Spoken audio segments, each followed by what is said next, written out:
Buenas tardes, hermanos. Sean todos bienvenidos a la casa de Dios.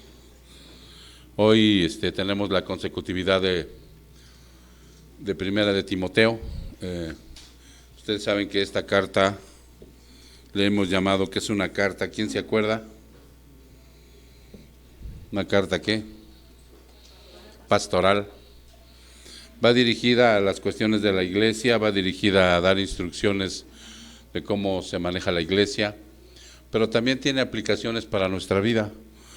Hoy, si ustedes van a Timoteo, vámonos a Primera de Timoteo, hermanos. Ya saben que tienen que poner su teléfono en modo vibrador o mute, para que si suena pueda salir a contestar con toda confianza y posteriormente pueda regresar al culto. ¿Ok? Entonces vámonos a Primera de Timoteo. Estamos en el capítulo número 2 y hoy terminamos el capítulo número 2. Son cartas cortitas pero de un gran contenido espiritual. Nosotros sabemos que hoy, del versículo 9 al versículo 15, va a dar instrucciones para la mujer. Ahí está ya la imagen, ¿verdad? ¿O no? Dice instrucciones para la mujer cristiana. ¿Ok? Y son instrucciones que vienen directamente de Dios. Por esa razón, nosotros hoy vamos a dar este culto. Ya hace 15 días, me parece ser que hablamos acerca de la oración evangelística. Ahí se dirigió un poquito más al varón.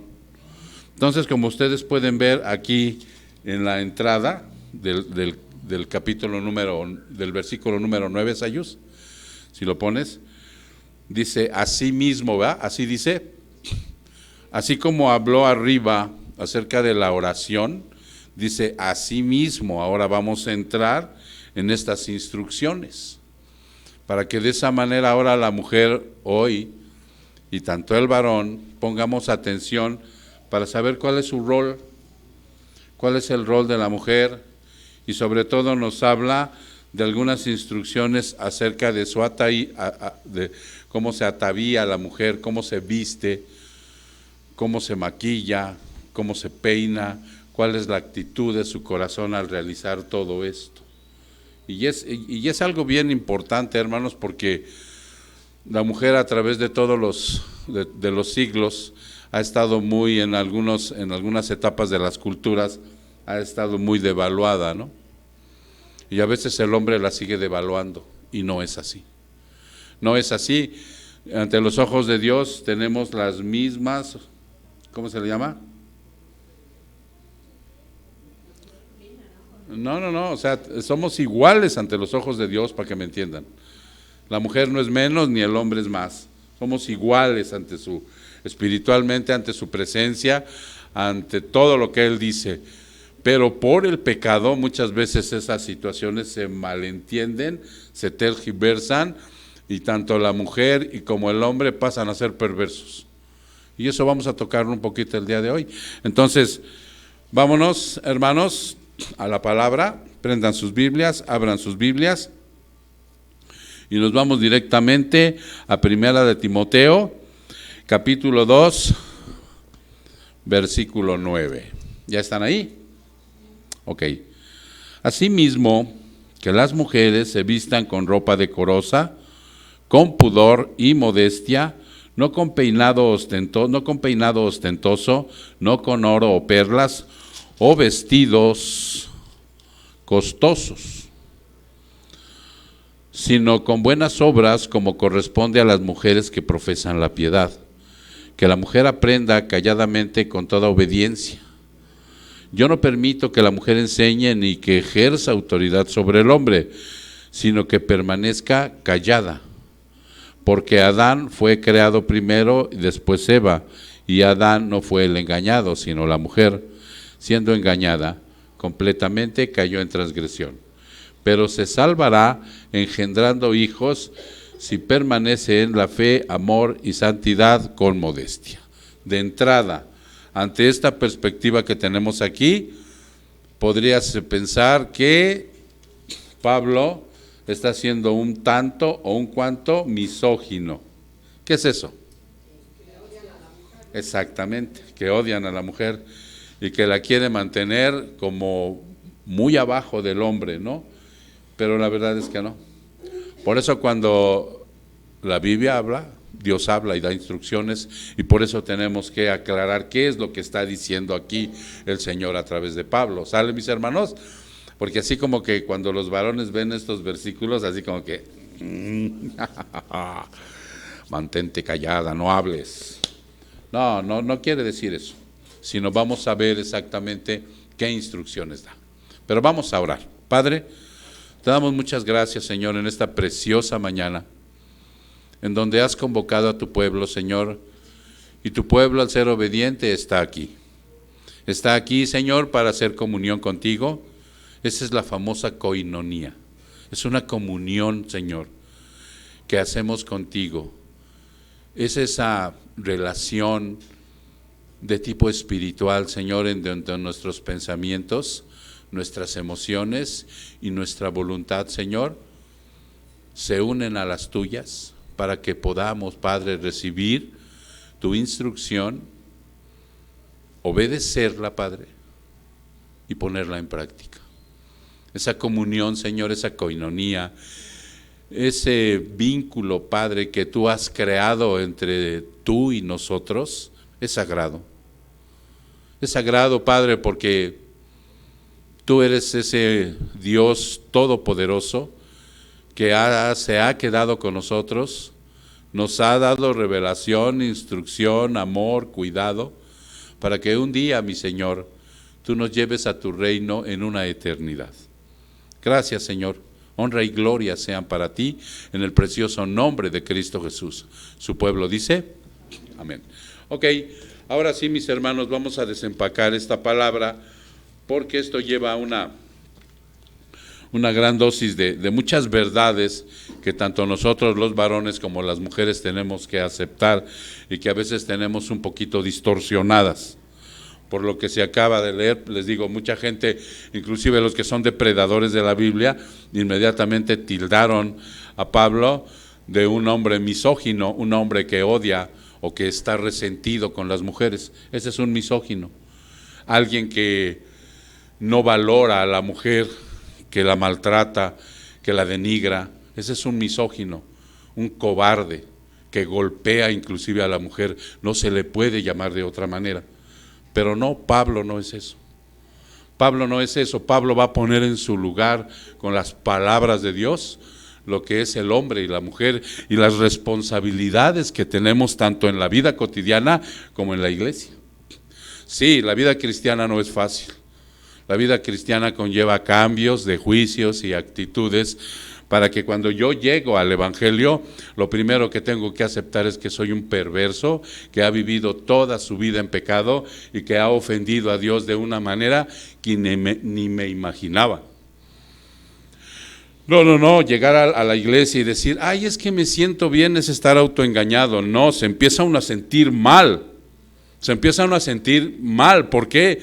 Porque Dios empieza a quitar del corazón la máscara y la venda que traía en los ojos para que yo me dé cuenta precisamente que no soy esa buena persona que yo creía ser, ni ese hombre autoritario, así como muy cabeza de familia. No, todo lo contrario. Me doy cuenta que soy un hombre machista, malvado, depravado, golpeador, o sea, engendrador de muchos traumas a otros seres. O sea, y no es grato descubrir eso en uno, ¿eh? No es grato para nada empezar a darse cuenta que uno es así. Y entonces sí como que, ay, Dios mío, ¿no? ¿Qué está pasando no, así no. Yo pensé que esto era vida, dulzura y esperanza nuestra, dicen muchos, ¿no? No es así.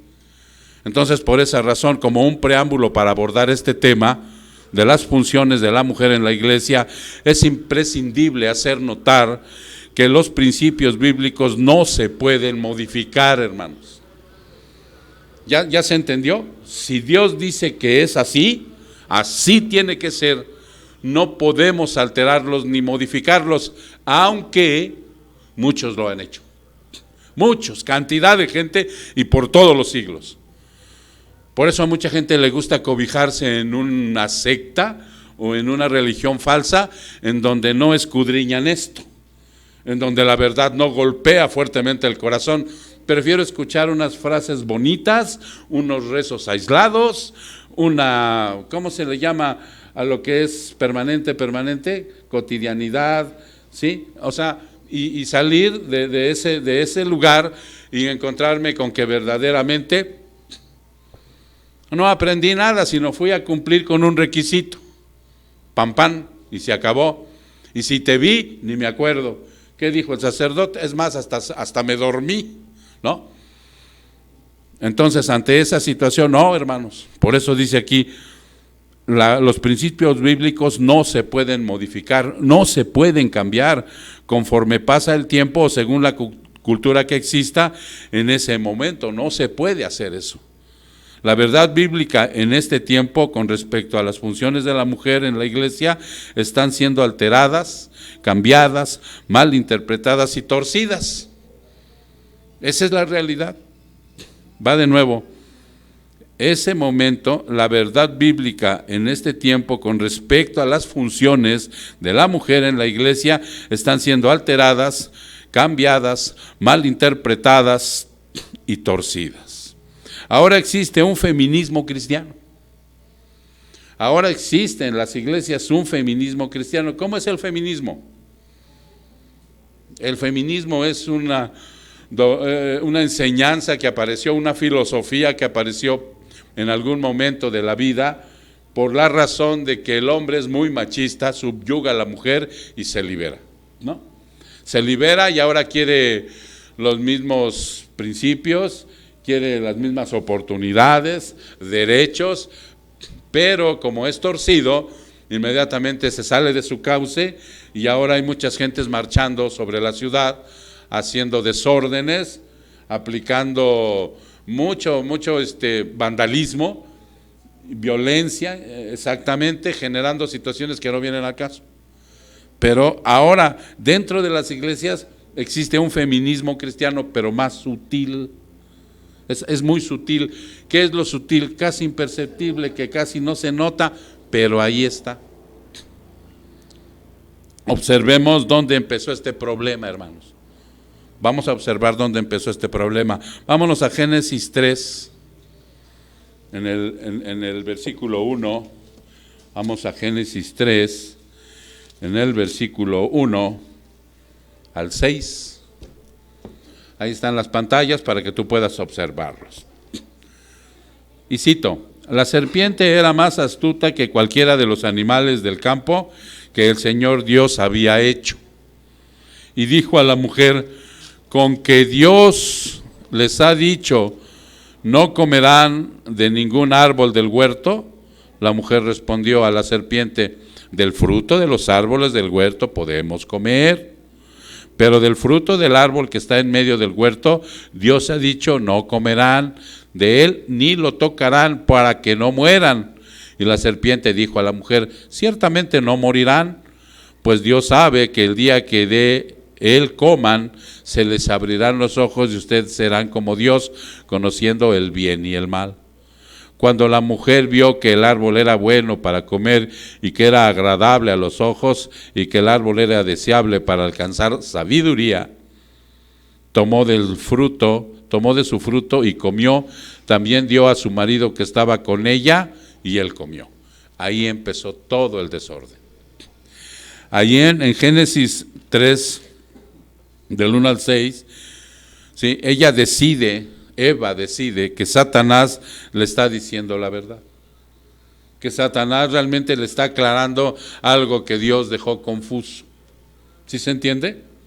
Así pasa en las iglesias, como que empiezo a tomar ciertas decisiones y ciertas posturas en la iglesia, empiezo a dar ciertas doctrinas, porque como que entendí que Dios no me lo explicó bien. Eso fue lo que entendí. Que ella decide que Satanás le está diciendo la verdad y que ella había entendido mal a Dios.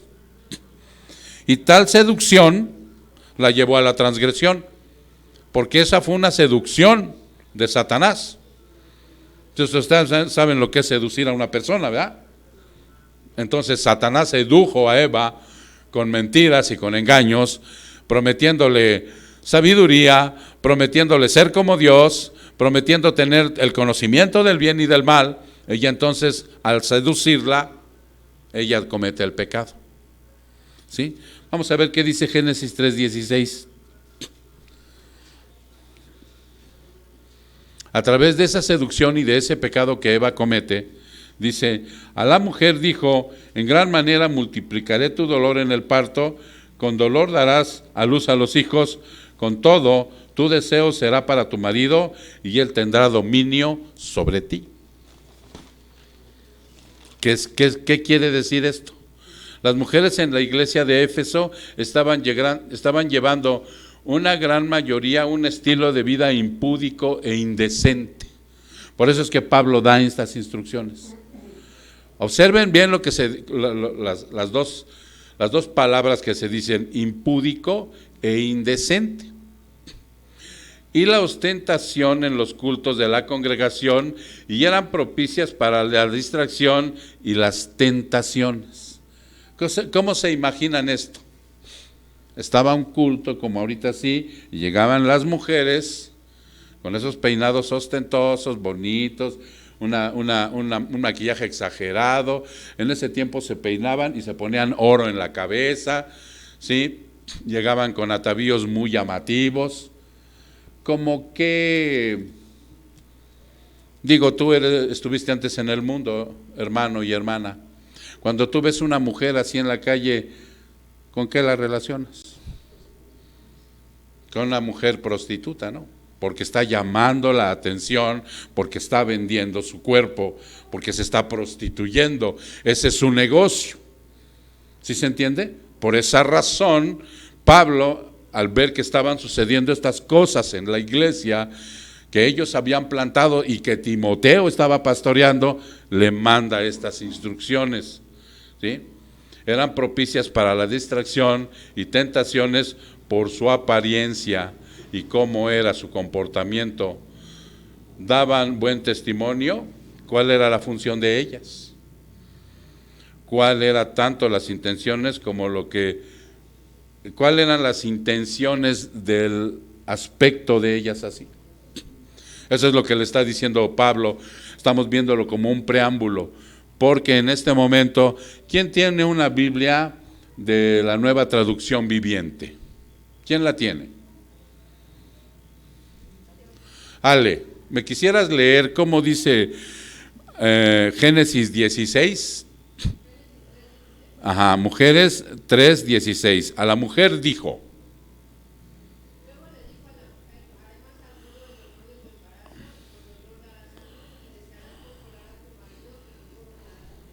¿Ya se dieron cuenta?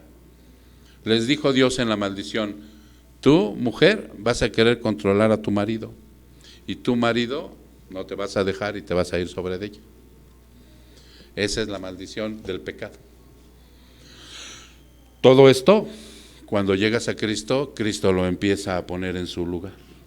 Por eso vienen estas instrucciones que tú conoces desde el momento en que hubo este problema del pecado. La mujer deseará controlar al marido y el marido controlará y dominará a la mujer. ¿A qué te suena esto? Feminismo y machismo, ¿sí? A grandes escalas, en la vida de un solo matrimonio o en la vida de una sola familia. Hay mujeres dentro de las familias que ejercen un gran matriarcado, ¿sí? El hombre casi no tiene voz ni voto, domina y tiene en sujeción a toda la familia alrededor. Y ella se levanta y se erige como matriarca por lo que dice aquí. Ella tratará de dominar, no se sujetará. Es imposible para la mujer a veces sujetarse a los principios de Dios, aunque diga que sea cristiana.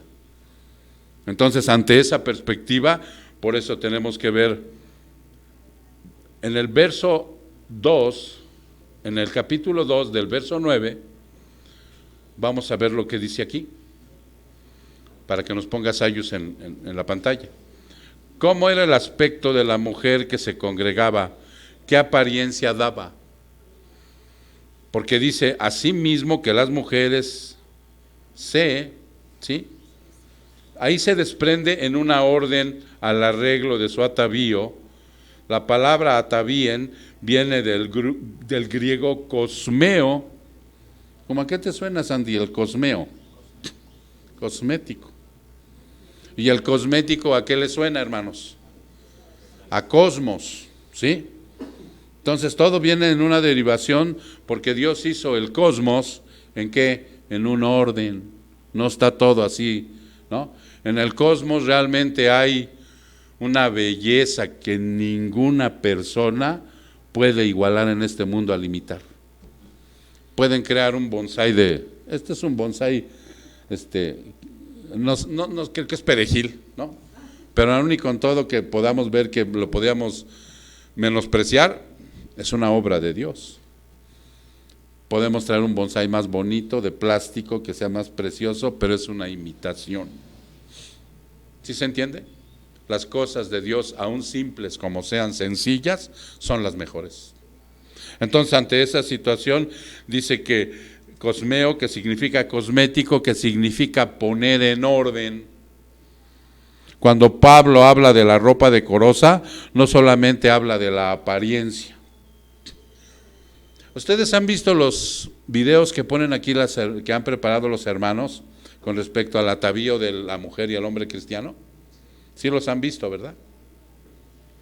Y precisamente eso conlleva el hecho de que la mujer venga al culto de una manera en que no venga impúdica y que venga decente. ¿Qué es eso?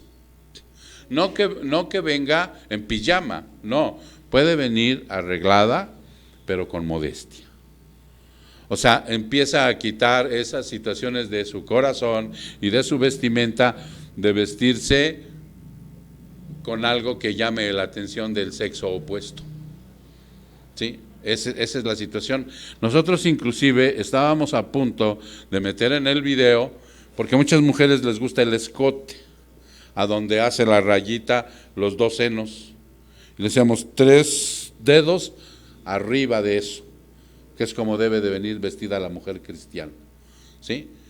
No un vestido entallado donde resalte las formas de una mujer, ni tampoco una falda así, de esas así, o una túnica como las del primer siglo, pero algo con prudencia y decoro, dice aquí.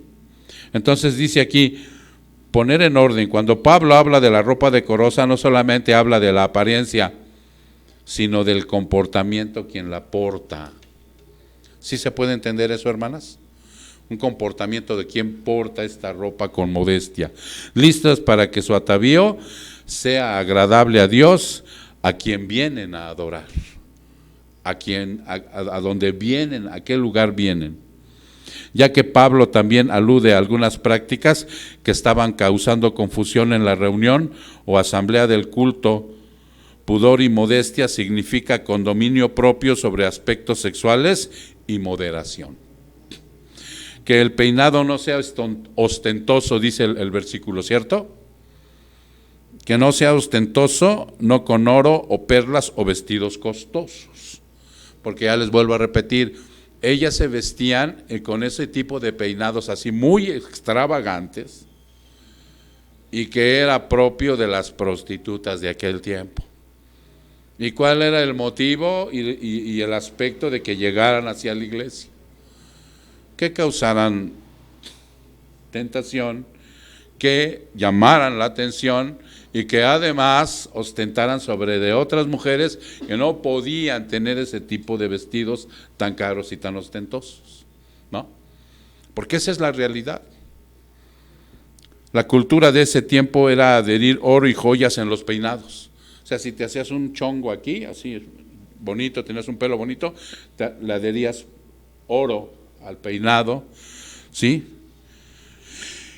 ¿Cuál era el motivo de esto? Por lo que Pablo empieza a reprender y a dar instrucciones. Era egocentrismo. ¿Ustedes saben qué es el egocentrismo? Lo dice la misma palabra, centrado en mí. Ego, yo, centrado en mí. Yo me amo tanto, me procuro tanto, yo primero, yo después y yo al último. Yo primero, yo en medio y yo al último. Egocentrismo. Por eso nosotros tenemos que ser cristocéntricos, no egocéntricos, centrados en Cristo en nuestra vida y no en nosotros mismos. ¿Se puede llevar una joya? ¿Ustedes qué dicen? Sí. Mira, sí trae ahorita unos aretes así de oro blanco, pero con modestia. Dice, no, se puede llevar una joya, sí, pero con modestia. La mujer cristiana es cristiana en el lugar de adoración y fuera de él. Porque ahora resulta que como el pastor dio este culto en donde la mujer cristiana puede venir, tiene que venir con modestia al culto, pero sale de aquí y se convierte en otra mujer, se viste de otra manera, ¿sí? Ya, entonces ahora sí se pone sus escotes, sus minifaldas, sus mayones, o sea, ostentando y aludiendo su belleza, con el motivo, ustedes ya lo saben, de dar tentaciones y de llamar la atención. Y esto, ténganlo en cuenta, hermanas, que solamente lo hacen por negocio aquellas mujeres que venden su cuerpo. Entonces Dios va instruyendo a la mujer, le va dando ese pudor y esa modestia para que pueda ella vestir en el lugar de adoración de igual manera con pudor y decencia como fuera de él. Si vas a Chapultepec, eres cristiana. Si vas a la fiesta de tu tía, eres cristiana. Si vas a tu trabajo, eres cristiana. O sea, no puedes modificar lo que te está pidiendo Dios para el lugar de adoración, simple y sencillamente porque ahora estás fuera del lugar de adoración. Entonces no hay un carácter, entonces no hay una convicción, entonces no hay nada de eso, sino simple y sencillamente vienes al lugar de adoración, como decía mi abuela, le tapas el ojo al macho y posteriormente le das vuelo a la hilacha. No se puede. Por eso está pidiendo. El vestido costoso era también una práctica de aquellas que pudieran comprarlo. Había vestidos que portaban en la iglesia, los vestidos eran tan costosos y de tan alto costo, que un vestido que a veces portaba una mujer valía 7,000 denarios. Pues imagínate, ¿no? Y por lo regular también algunos escritores decían que se asemejaban a la vestimenta que utilizaban las prostitutas. Ahí está el punto, vuelve al mismo plan. Este tipo de ostentación y ligereza en el vestir de una mujer lleva el propósito de atraer miradas lujuriosas o sensuales. Ese es el propósito, consciente o inconsciente. De verdad. La mujer que no ha sido regenerada por Cristo, por eso se viste de esa manera, para llamar la atención, para ir por la calle y recibir los piropos, algunos tranquilos y otros soeces, ¿sí? Y le molestarán, pero en el fondo le está agradando, por eso lo hace. Le gusta llamar la atención. Pero tal vez aún tengas ciertas preguntas de cómo es vestir apropiado o con un propósito de llamar la atención. Miren, cuando nosotros observamos nuestra vestimenta, porque eso también va para los hombres, ¿no? Pero ahorita está hablando específicamente de las mujeres. Cuando nosotros observamos la vestimenta en la mujer cristiana que viene a los cultos, es de una manera decente. El otro día tuvimos una boda, ¿recuerdan? Vamos a tener otra boda posteriormente. Ustedes observen la gente que no es cristiana, sobre todo las mujeres, cómo llegan a una fiesta. Minifalda, escote, media negra, sin medias, en fin, empieza la pachanga, ¿no? ¿Por qué? Porque es una cultura. Y supuestamente para toda esa gente que no tiene a Cristo y llega a una fiesta vestida de esa manera, pues es un modo y es un estilo de vida que si tú la criticas o la juzgas, eres un mojigato. Ellas se sienten tan natural y tan ad hoc como pez en el agua, que pues es tan natural, pues todas vienen igual. Y sí, en una fiesta mundana, así es el asunto. Y cuando vamos a una fiesta cristiana donde llega gente que no es cristiana, ahí nos damos cuenta. Ahí nos percatamos exactamente quién es la mujer cristiana y quién no. ¿Sí se ven cómo se marca una diferencia? se marca una diferencia. Pero esa mujer cristiana que ahora marca la diferencia, tiene que ser en convicción, vuelvo a repetir, dentro y fuera de la iglesia. Dentro y fuera de la iglesia. ¿Cuál es la respuesta a esta pregunta? Comienza revisando primero, porque dice, pero tal vez aún tengas ciertas preguntas, mujer cristiana, de cómo es vestir apropiado o con un propósito de no llamar la atención. ¿Cuál es? Uno, la respuesta a esta pregunta comienza revisando los motivos de tu interior, de tu corazón. ¿Cómo es la intención de tu corazón, mujer, cuando te vistes? Ahí empieza la intención del corazón. Ahí es donde se empieza a dar cuenta la mujer, ¿sí? ¿Quieres resaltar feminidad o femineidad con modestia? Sí, porque una mujer debe ser femenina, ¿sí o no? Porque también, o sea, hay mujeres que desafortunadamente tienen el pecado del lesbianismo y muchas aparentan ser varones, ¿sí? Y nosotros inclusive desde las niñas que están allá arriba, les pedimos a los papás que siempre resalten la femineidad de la niña, ¿sí? La niña por ejemplo siempre trae un pelo largo, su moñito, digo, el vestido, pueden traer su pantalón, pero que resalte la femineidad de la niña, para que de esa manera también mi hermana, al momento de estar trayendo su vestimenta a su vida, vea los motivos de su corazón. Que ella sea femenina, pero con modestia. ¿Qué es modestia, hermano? Una forma de realmente sencilla, ¿sí? No ostentosa. Es más, la mujer cristiana ya es sensible a las necesidades de la demás gente. Si en su entorno sabe que va a llegar a un lugar donde hay pura gente que es más de un nivel económico más bajo que el suyo, trata de no despertar hasta envidia llevando algo ostentoso que cause envidia o malestar porque aquella mujer no lo tiene, ¿no? Entonces tienes que revisar los motivos de tu corazón en tu vestimenta, como dice ahí, como dice ese primer versículo, el versículo 9. Esa es la primera situación. Sí resalta tu femineidad, pero con modestia. Y ese es un trabajo que solamente lo puedes hacer tú, tu crecimiento espiritual con Dios, en el momento de estar ataviándote, en el momento de estar arreglándote. ¿Con qué objeto y cuál es el propósito? 2, como consecuencia de la práctica de la humildad y una obediencia. O sea, estás practicando la humildad y entras en la práctica de la obediencia. ¿Para qué? Para agradar más a Dios que a los hombres. Porque si ya te diste cuenta la diferencia entre la mujer del mundo y la mujer cristiana, ¿verdad? La mujer cristiana no quiere agradar a Dios. Le gusta que lo vean los hombres, que se sienta atraída por las miradas masculinas. Probablemente llega a su casa y en su interior se sienta complacida porque le chiflaron, porque la piropearon, porque X.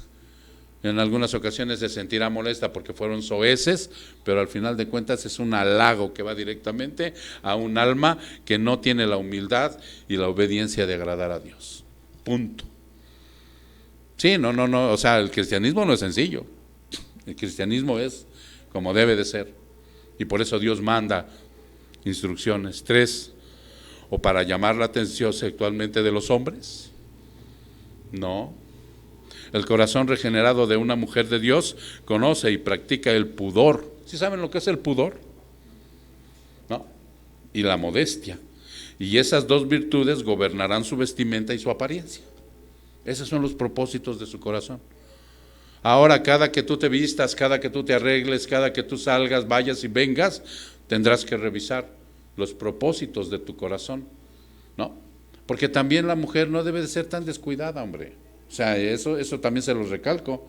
Eso también Dios no le agrada, ¿no? Que porque ya llevas, ¿cuántos años llevas de casada, hermana? La que está hasta allá atrás, ¿cuántos años llevas de casada? 42 años, ahora ya no te pongas bonita para recibir a tu esposo, ni femenina, ¿no? Ahí andas toda chancluda y con la pijama a las 4 de la tarde. No, no, no, no, no.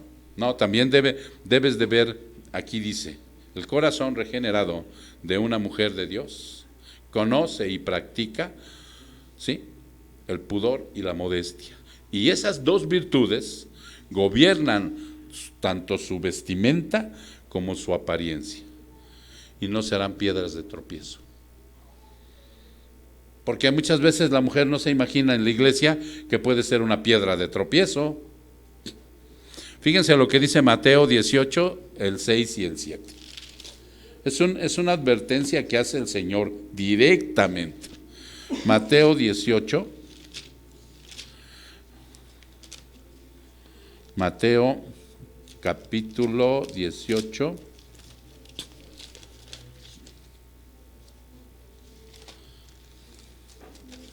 En el versículo 6 y 7. ¿Estás ahí, hermano? Y cito: pero el que haga pecar a uno de estos pequeñitos que creen en mí, mejor le sería que le colgaran al cuello una piedra de molino de las que mueve un asno y que se ahogara en lo profundo del mar. ¿Qué quiere decir eso? Que si tú insistes, que si tú sigues perseverando, y aquí entra para muchas cosas, pero lo estoy dando la aplicación hacia la provocación que puede dar una mujer a un hombre. Hermanas, todo ser humano, incluyendo cristianos regenerados, aún está un pecado ahí inmerso que Dios está tratando con él diario, con el varón cristiano, que se llama lujuria. Lujuria. Entonces, por eso el Señor da instrucciones para que la hermana, tanto dentro de la iglesia como fuera de ella, no sea piedra de tropiezo, ¿sí? Y dice que si tú insistes en esto, puedes perder la vida, te va a quitar la vida el Señor. O sea, a ese grado llega. Y ahora ya nada más tómalo para otras cosas. Si estás siendo piedra de tropiezo en la vida de los demás, por alguna otra circunstancia va a suceder esto. Luego, como dice el 7, ay del mundo por sus piedras de tropiezo, ¿sí? Dice el Señor, está difícil. Ay de ellos, o sea, existen por las piedras en todo el mundo, porque es inevitable que vengan piedras de tropiezo. ¿Sí? Dice, no se puede evitar. Siempre va a haber alguien que te ponga el pie para que te tropieces. Siempre.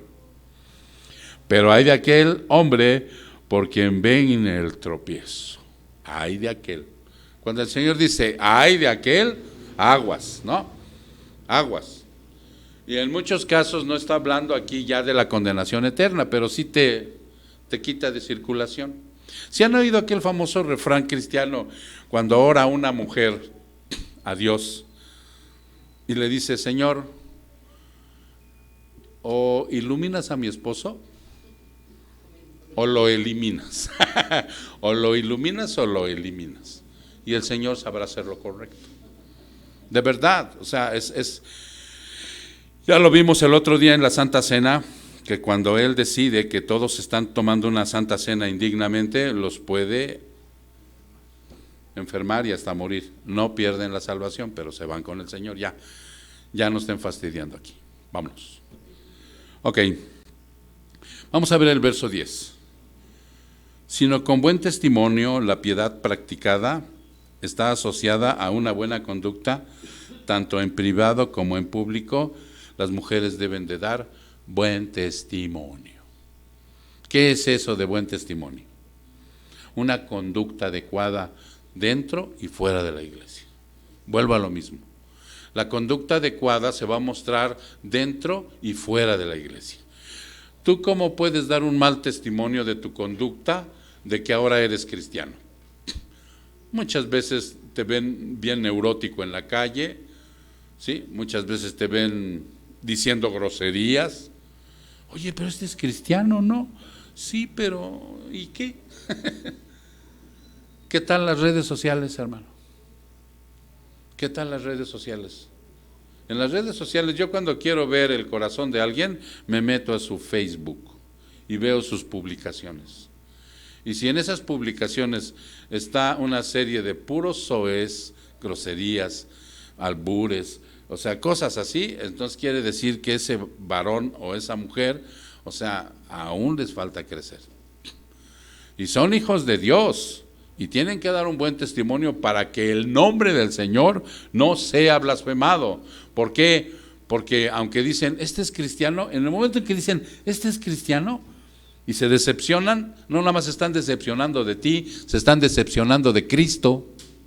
Mira lo que dice Romanos 2:24. Romanos 2:24.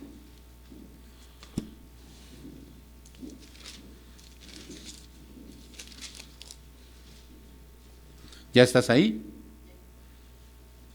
Porque tal como está escrito, el nombre de Dios es blasfemado entre los gentiles por causa de ustedes. Por causa de ustedes. Oye, ¿sí vas a una iglesia cristiana, hermano? Sí. Y oye, estaba yo viendo en tu Facebook que tienes una bola de groserías ahí, albures y... Bueno, chale, ¿no? Ahora imagínate que está hablando en el contexto de la mujer. ¿Qué testimonio debe dar la mujer cristiana? La vestimenta con pudor y modestia. ¿Sí se entiende? O sea, en obediencia a Cristo. Vamos a ver el versículo del 11 al 12 ahora. Vamos a ver el versículo del 11 al 12. Que la mujer aprenda calladamente con toda obediencia. Yo no permito que la mujer enseñe ni que ejerza autoridad sobre el hombre, sino que permanezca callada. ¿Qué quiere decir esto? Esta es la continuidad de los deberes de la mujer durante el culto, este culto, que estamos hablando ahorita. No sé si a lo mejor tú eres nueva, de mediano tiempo, pero tú nunca has visto predicar una mujer aquí arriba, ¿verdad? No, Elsa, tú nunca has visto, ¿verdad? Y a lo mejor te preguntarás, bueno, ¿por qué las hacen menos? No, esa es una instrucción que da Dios. Dice que en la asamblea general, o sea, debe de haber siempre un varón. Es el que da la palabra. La mujer no se le dio a ella esta chamba. No se le dio a ella. Entonces dice aquí, para explicarte bien. De los deberes de la mujer durante el culto, o sea, la asamblea pública. Dios manda que no deben ser maestras en el contexto de enseñar en el culto, aquí de la palabra, pero tampoco se deben dejar fuera del proceso del aprendizaje. Tampoco, o sea, tienen todo ese derecho de aprender y además de enseñar, pero vamos a ver en dónde. Dios determina la condición de lo espiritual del hombre y la mujer que deben de tener igualdad. Ese es algo que Dios dice. La mujer y el hombre ante mí son iguales. Ni tú eres menos, Alejandra, ni Edgar es más. Son iguales ante los ojos de Dios. ¿Sí se entiende? Ok. Vamos a ver Deuteronomio 6, 4, 7. Este principio los hebreos le llaman el Shema. Y fíjense lo importante que es esto. Porque ahí Dios determina que el hombre y la mujer, ¿qué les dije? Deuteronomio 6, 4, 7. Los hebreos le llaman el Shema. Era una especie de declaración que ellos hacían en sus casas como algo que traía bendición. 4, ¿sí, verdad? Escucha, oh Israel.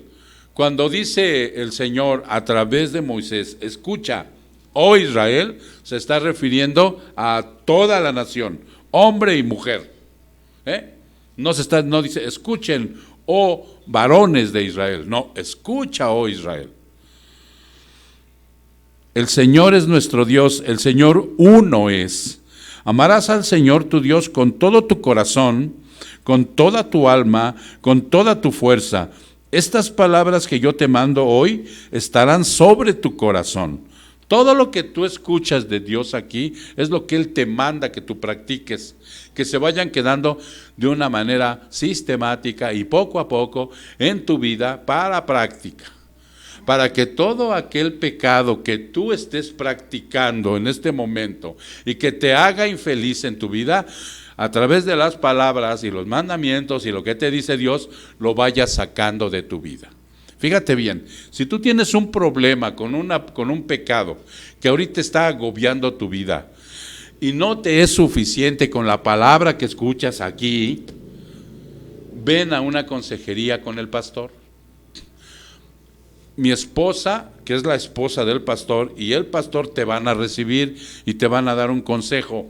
No te vamos a condenar, vamos a hacer un juicio justo de lo que estás pasando y te vamos a dar consejos para que sigas una práctica, y ahí se ve que verdaderamente tienes el deseo de salir de esa problemática junto con la ayuda de Dios. Lo que te vamos a dar de consejo está en la Biblia. Por eso dice, estas palabras que yo te mando hoy estarán sobre tu corazón. Una vez que tú vayas mejorando, dice aquí el 7, las enseñarás diligentemente. ¿A quién? Exacto. ¿Qué es diligentemente? Diario. O sea, haz de cuenta que tú diario debes agarrar al niño y le tienes que enseñar. Mira, te voy a poner un ejemplo. Nosotros tenemos que enseñarle desde chico a los niños que películas de terror no son sanas para ellos. Híjole, y tanto que me gustan a mí, pastor. Me chuto las de Chucky, y las de esto, y las del exorcista. No son sanas para los niños. Tienes que empezar a practicar tú para que diligentemente tú le vayas enseñando al niño chiquito, así como en la edad de Sofía y de Samantha. Hay una caricatura que ella es su favorita ahorita, un tal Tibucán, que es un perro tiburón, imagínense nomás, y que hay una sección que es del Halloween, y cuando ella, al igual que nosotros, somos pecadores y tienen la tendencia de ver eso, y en ese momento se les dice, no, mira, esto del Halloween no le agrada a Dios, y ellos se quedan así como, no, mamita. Va a chillar, al principio va a chillar y va a ser, pero no, tú te tienes que mantener firme. ¿Sí se entiende? ¿Por qué? Porque entonces Dios ya está trabajando en tu corazón y ahora sí verdaderamente vas a amarlos, no a dañarlos. ¿Sí? Y si es un problema más grande, pues ven a administración. Entonces diligentemente se las enseñarás a tus hijos y hablarás de ellas cuando te sientes, ¿en dónde? En tu casa. Y cuando andes por el camino, cuando te acuestes y cuando te levantes. ¿Cierto? O sea, te lo dice en todo momento. En la mañana, en la tarde y en la noche, a pie y en coche. Esta es versión mía. Pero es lo que está diciendo el Señor, en todo momento. En todo momento tienes que decirle a tus hijos lo que estás, aunque estén grandulones, pastor, aunque estén grandulones, a ellos más. ¿Ok?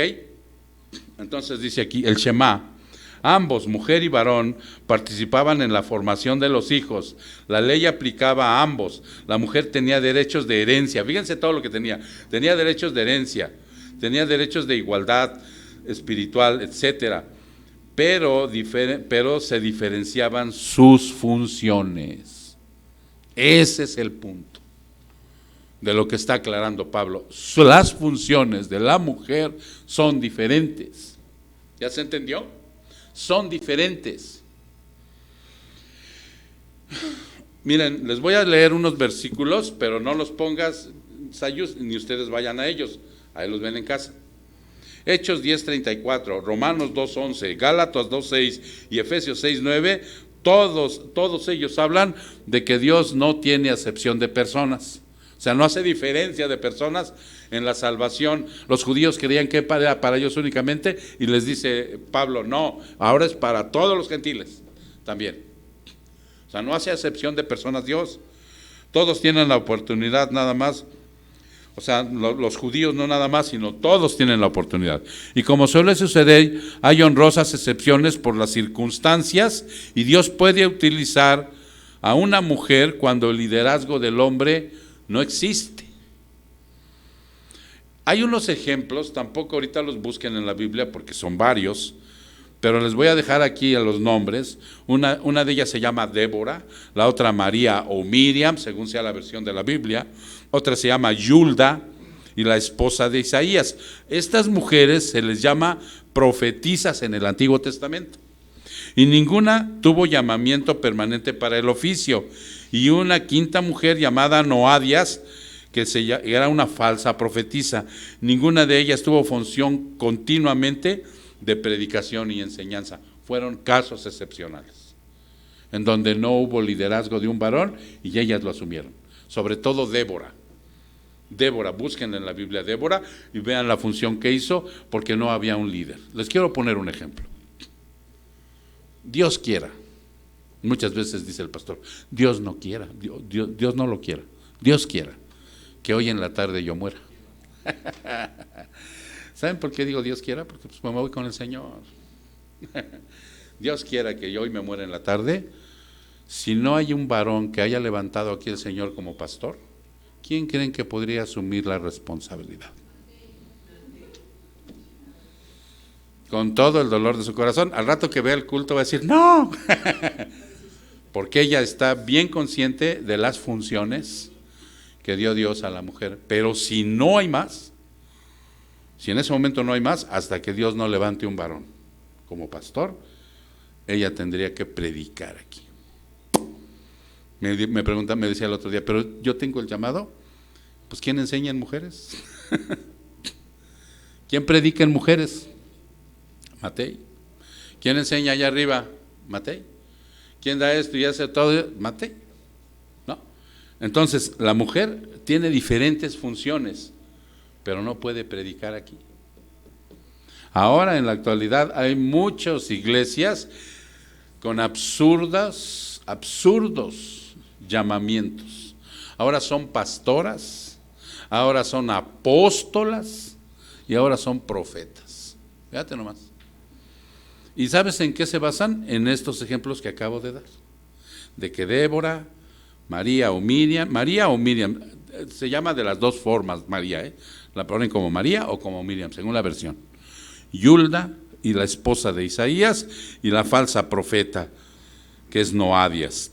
Ahí se basan que Dios sí levantó gente. No es cierto. Sí las levantó por las circunstancias, pero ninguna de ellas tuvo la continuación de la predicación y la enseñanza. Ninguna. Ahora, si ustedes observan, nunca hubo una sacerdotisa en el Antiguo Testamento, ni tampoco hubo una mujer que escribiera un libro para la Biblia en el Antiguo Testamento. O sea, Dios es muy claro y muy específico y no está haciendo menos a la mujer. No permito, dice, que enseñe ni ejerza autoridad sobre el varón y que permanezca callada, dice.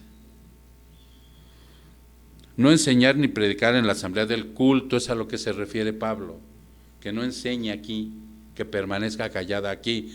¿No está diciendo que en los estudios no les pregunta a ustedes, hermanas? ¿No dan un punto de vista, hermanas, los que vienen los miércoles? No, a lo que se refiere que permanezca callada, que no se suba al púlpito y dé una predicación.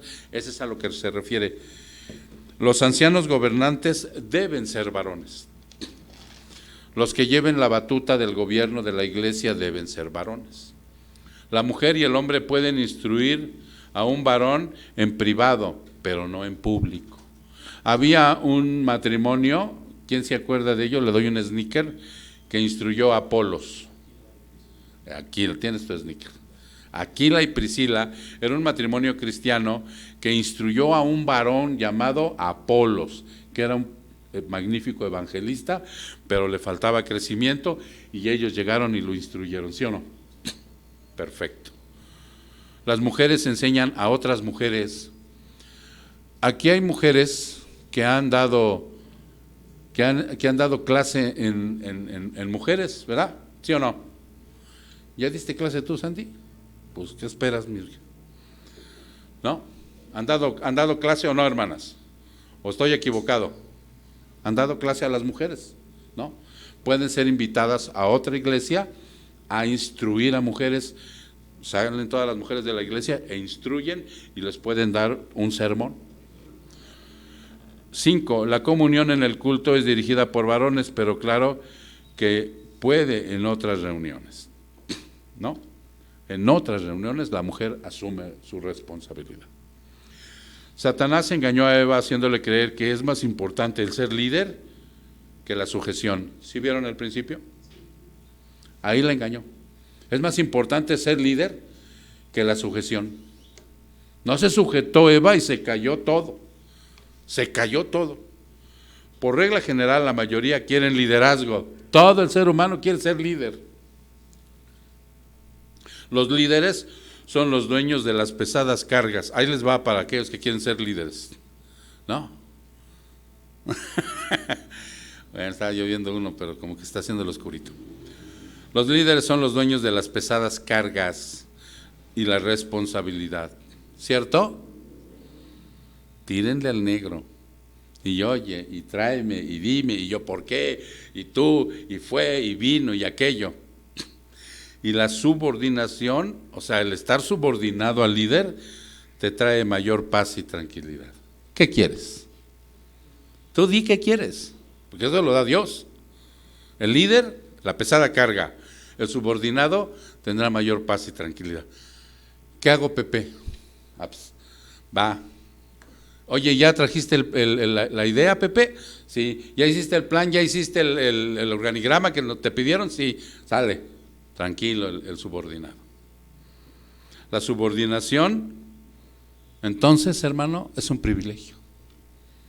Así lo debe de ver la mujer en la situación del varón, en la situación de la iglesia. Vamos al verso 13 y 14. Estos versículos revelan la verdad de cómo la subordinación se ve como una degradación y continuamente que tuerce el orden que Dios ha establecido. Vean lo que dice el versículo 13 y 14. Ha establecido, llegando a límites extremos y absurdos. Génesis 2:18, vámonos a Génesis 2:18, revela la prioridad de la función del varón y la responsabilidad final que lleva. Génesis 2:18. Génesis 2:18. Entonces el Señor Dios dijo, no es bueno que el hombre esté solo, le haré una ayuda idónea. ¿Sí? Esa es la función que le dio al varón, la prioridad y la función y la responsabilidad la lleva el varón. Entonces el liderazgo del hombre viene directamente de Dios, dado al varón, así que el responsable del éxito o del fracaso en la iglesia, en la vida de la mujer, en la vida de la familia y en todo lo demás, ¿de quién es responsabilidad? Mujeres, qué bueno es ser subordinado. Qué bueno. ¿Ok? En el verso 15, la palabra se salvará tiene un significado, porque fíjense que aquí, en el verso 15, fíjense cómo dice, ¿no? Me fui hasta acá. Dice, es que es bien importante aclarar esto en el verso 15. Dice, pero se salvará engendrando hijos si permanece en la fe, amor y santidad con modestia. ¿Cierto? ¿Así dice? ¿En cualquier versión? ¿Sí? ¿En cualquiera dice así? ¿Ok? La palabra se salvará tiene significado aquí, en estos versículos, de sanar, liberar de, rescatar. Obvio, no es la salvación que nuestro Señor Jesucristo nos da con la redención, no es esa. ¿Cómo es la salvación que nos da nuestro Señor Jesucristo a toda la humanidad? Hombres y mujeres, niños, adultos, de tercera edad, de mediana edad. ¿Cómo es? Nadie se la sabe, así de Efesios 2:8, exactamente. Por gracia, a través de la fe. En la muerte sustitutiva que tuvo en el Calvario, el que cree en eso, él es salvo.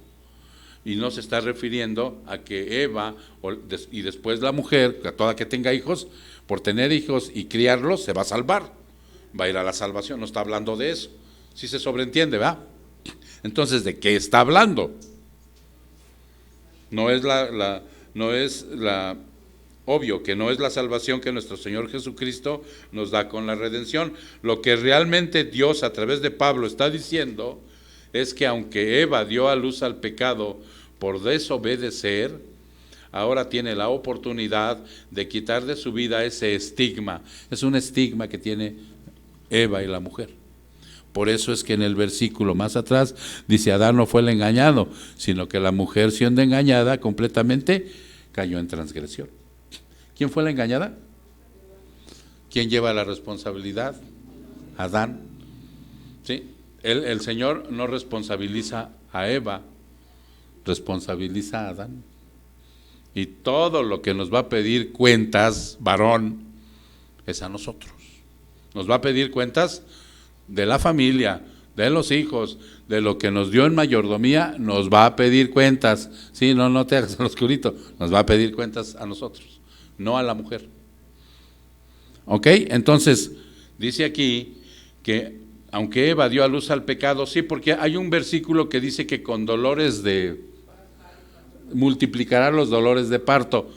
No se está refiriendo al acto del parto en sí, porque sí es doloroso, ¿no, hermanas? Aunque te pongan la raquia, después es doloroso, ¿sí o no? Cuando se quita el... No, pero no se está refiriendo a eso, sino que Eva dio a luz, engendró al pecado, porque ella fue la que transgredió a toda la raza humana, a toda. ¿Sí se entiende eso? Ese fue el pecado de ella. Por eso dice, con dolores de parto, todos los que vengan después, así como duele el parto, así va a doler el pecado en la vida de todos. Así va a doler. Ahora Eva dio a luz al pecado por desobedecer, ahora tiene la oportunidad de quitar de su vida ese estigma, engendrando hijos y creándolos en y para la gloria de Dios en el Evangelio. Mira, muchas ocasiones el mundo dice que cuando una mujer se quiere dedicar a su casa, está el marido limitándola o se está limitando ella, ¿cierto? Eso dice el mundo, ¿no? Y lo ven como una mujer que no tiene, ¿qué?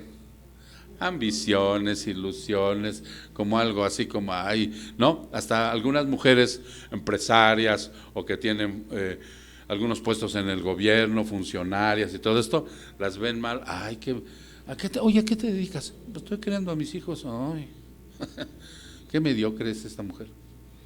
Y ya vieron lo que está diciendo Dios, que es lo más excelso, precioso, maravilloso que puede hacer una mujer: crear a sus hijos y prepararlos para Dios. En serio. Hace tiempo a mí una mujer cristiana me pidió un consejo y me dijo: yo ya no quiero estudiar.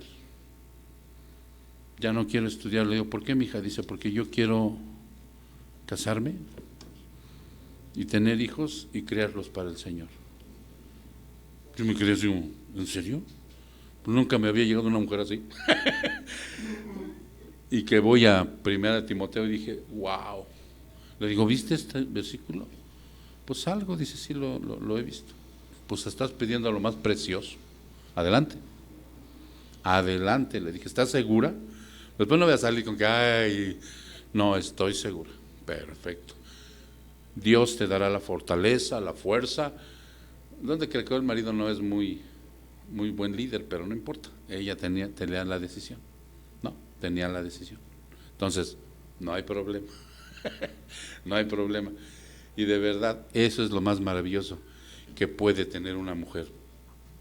Yo no digo que no pueda tener un trabajo, superarse, estudiar, pero en el momento que conozca que tiene que creer a sus hijos, como dice aquí,